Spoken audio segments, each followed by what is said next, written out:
What's up, everybody? John Eryk Poli here once again with another interview, and ironically talking to another fighter who's fighting on November 14th. If you remember last week, I spoke to Miranda Granger. She fights Ashley Yoder on that card. Today, I'm speaking with Eryk Anders, who fights Antonio Arroyo on that card. So we're gonna bring Eryk in here. Eryk, how you doing? And I know you're in Las Vegas right now. How are things going out there on the West Coast?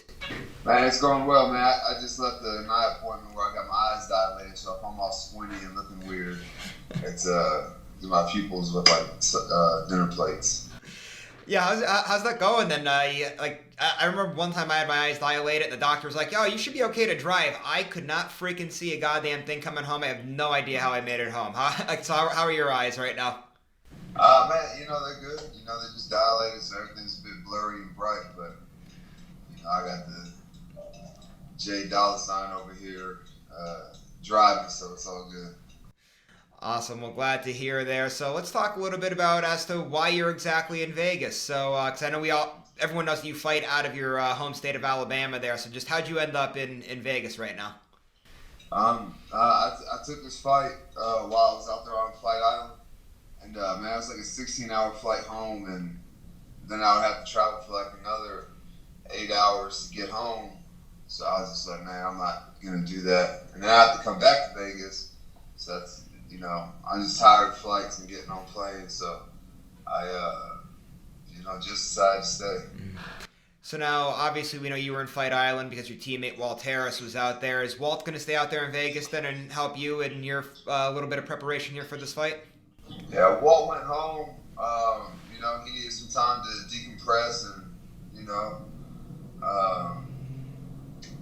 he just fought, so everybody needs a little bit of time after a fight. He's good physically, but win or lose, man, it's a very stressful game that we play. So, like I said, he just needed a little time to decompress. He'll be back Friday, and we'll resume work as normal. I gotcha, and best of luck with Walt too with everything going on there. It was a tough defeat to Alexander Volkov over the weekend at UFC 254. So let's move on now, Eryk, with you and your fight camp here a little bit here.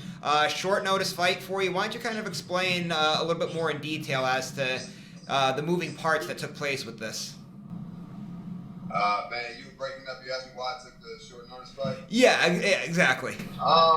History has said that, I perform best under, short notice circumstances. So, it's been a while since I fought. I've been chomping at the bit to get back in there. So, this came up and, why not?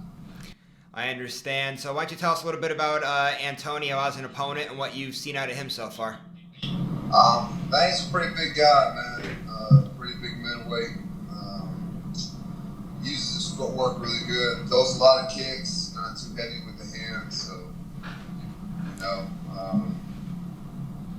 it's whatever. Just like everybody else, he has stuff that he does good. He's got stuff that he doesn't do so good, and I plan on exploiting the stuff that he doesn't do good. So what's it going to take to beat a guy like this? And me just being me, forward pressure, getting in his face, making it ugly, making it a dogfight, and that's probably what I do best. And now, one of the things that you alluded to earlier, you said that you feel like you perform better when you take fights on short notice. Why is that? I don't know. That's just the way it goes. Sometimes I think in short notice fights, I think that like that fight or flight sense is a little bit more heightened. Because, it is short notice, things are moving fast, and, you just don't have all the time to prepare and think about it and game plan and do all these other things. Just kind of, show up and fight, you know what I mean? And that's what I do. So now, you've taken this fight, or you've taken a few fights now on short notice. Is there something that you've taken away from your previous experiences where you've had short notice camps that's going to help apply to this one? Like I said, it's just kind of one of those things, man. You show up and fight, not a whole lot of like game planning and, overthinking it and doing all these other things. And, I fought Rafael Natal on like 10 days notice, knocked him out. Fought Thiago Santos on like 6 days notice. I lost that fight, but I think that's one of my better performances.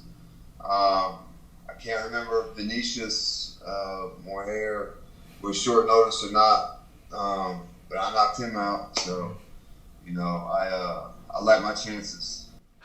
I would say that Thiago Santos fight that you brought up was an epic fight. I remember watching that. That was a great performance by you too for taking that on 6 days' notice. So yeah, I guess there's something there to it than the short notice camps with you. And I want to shift gears now to fighting with this whole pandemic thing that's going on here with quarantining, the whole 9 yards, no fans, all of that. This is your second time now doing that. You fought back in May. Do you think that kind of also helps out with this upcoming fight, that you've went through the motions of what this new fight camp and fight week looks like with this whole COVID-19 pandemic? Yeah, sure. With the whole COVID thing, they have everything pretty mapped out in the back. Once you get to the arena, you have this much amount of time before you need to, go out. So when you need to wrap your hands and stuff, and the COVID stuff, it's all kind of rushed a little bit.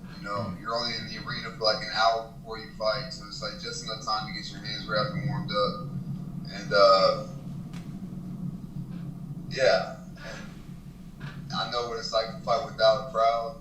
I prefer the crowd, obviously, but it is a little bit different fighting without the crowd.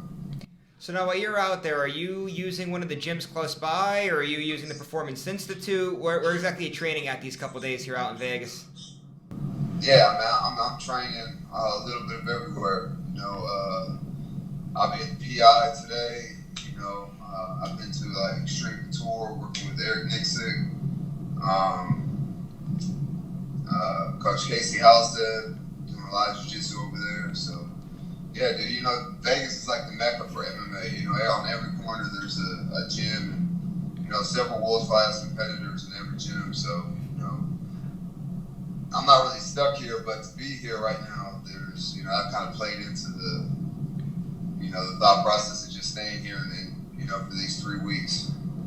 Aside from the PI, we know that the PI is there and you guys can use it anytime, but just how thankful are you that you have other gyms like Extreme Couture that's just welcoming to let you guys come in and, use the gym for a couple days that you're in town like that? Yeah, it's awesome and super helpful, because within those gyms, there's, awesome training partners and, people that are willing to help you get better and ready for your fight. So, it's all love over here, and, you don't have to convince anybody to help you. Like, everybody is trying to get better than themselves. So, Eryk, every time that I interview you, I feel like I'm going to wear this red tie, mainly because we know that you played football out at Alabama. Of course, the Crimson Tide off to a great start once again this season, so I just want to get your thoughts on the Alabama football season so far. Yeah, man, they're kicking ass and taking names. The defense doesn't look as solid as it has in years past, but, this season and preseason and stuff was kind of rushed, though. Their offense is putting up more numbers than they have in previous years, so it's all kind of balancing out, and, they're going to be a really tough team to beat. Do you think it seems pretty obvious here? Alabama, Clemson seem to be on a collision course once again? Yeah, probably so, man. That Trevor Lawrence kid is playing lights out right now. So, Dabo Swinney, he always puts a good squad on the field, and over the past few years, they've been killing the ACC. So, I don't know if the Big Ten and those other schools who started off late, I don't know if they're going to be able to participate in the playoffs and stuff. But I would expect Bama and Clemson to be in the big show. And one of those teams that I'm expecting to not be in the Final Four is going to be my Notre Dame Fighting Irish, because they're undefeated somehow, but not going to be for too long. I see Clemson blowing them out in a couple weeks. What do you think? That's going to be a rout, you think? Yeah, but that's your mistake being a Notre Dame fan in the first place. They always screw it up. I was going to say I'm used. Schedule ever. I was just gonna say I'm used to it at this point now with Notre Dame, where I just don't even have my hopes up. If they make it to the Final Four or into a national championship game, I kind of know what to expect, and it is what it is almost anymore. Eryk, thanks for the time though. I appreciate it. I know you're off. You got some things you got to get done there before the fight on the 14th. Just one last thing before you head out though. If you want to go ahead and plug your social media, management, sponsors, anything like that, please feel free to do so now. Yeah, you guys follow me on all platforms at Eryk Anders. Special shout out to Red Gear, Infinite CBD, neutral effects. These are all very important pieces of the game that you got to have in order to be successful. And they do an awesome job, supporting me and all that other good stuff. All right, Eryk, thanks for the time. Appreciate it, and best of luck to you on November 14th. And to everybody out there, just to remind you, subscribe to the YouTube channel so you can see more videos just like this. And also remember to keep going to MyMMANews for all of the latest MMA news around. We put out great content on a daily basis. And please remember to go to our social media accounts and give us a like and a follow as well. We'll see you later, everybody.